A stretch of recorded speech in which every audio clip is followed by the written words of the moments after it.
Hello YouTube and welcome to Musicology for the People. I'm your host Allison Kaufman, and today I thought we would talk about a different way to listen to classical music. Have you ever listened to classical music on weed? If you live in the United States, then you probably have heard that Colorado recently legalized marijuana. While this channel is certainly not the time or place to debate the pros and cons of marijuana, it has opened up an unusual and new possibility for the consumption of classical music. The Colorado Symphony announced last month that they were planning a series of fundraisers sponsored by the Colorado marijuana industry to raise awareness and funds for classical music in Denver, Colorado. Yes, you heard that right. The marijuana industry, which is incredibly new, is already paying for fundraisers for the ancient institution of classical music.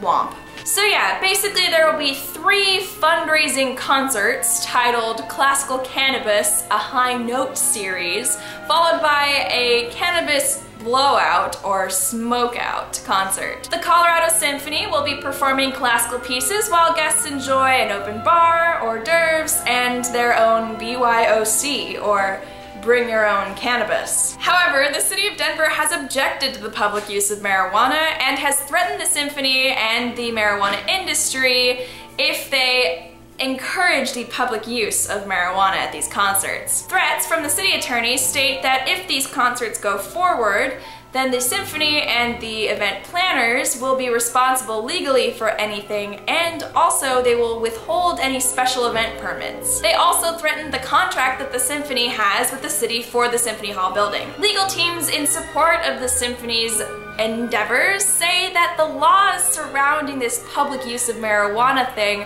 are really supposed to be more addressed to public festivals and outdoor activities, not events held in private event spaces. However, these boundaries have previously not been tested in court, so legal decisions could go either way. In order to protect their interests, the Colorado Symphony has decided to back down, but only a little bit. They are continuing with the concerts, but they are making them a private invite-only event. So if you are lucky to garner an invitation to Classical Cannabis, what will you be listening to? No information on the program has yet been released. However, the New York Times did a very funny article where they sent out emails asking famous composers, conductors, and musicians what repertoire they would encourage people to listen to while high. Alan Gilbert, the music director for the New York Philharmonic, suggested that people listen to Berlioz's Symphonie Fantastique because there is a scene in the piece of an opium dream. He also suggested Scriabin's Poem of Ecstasy, and when asked why he suggested that piece, he said,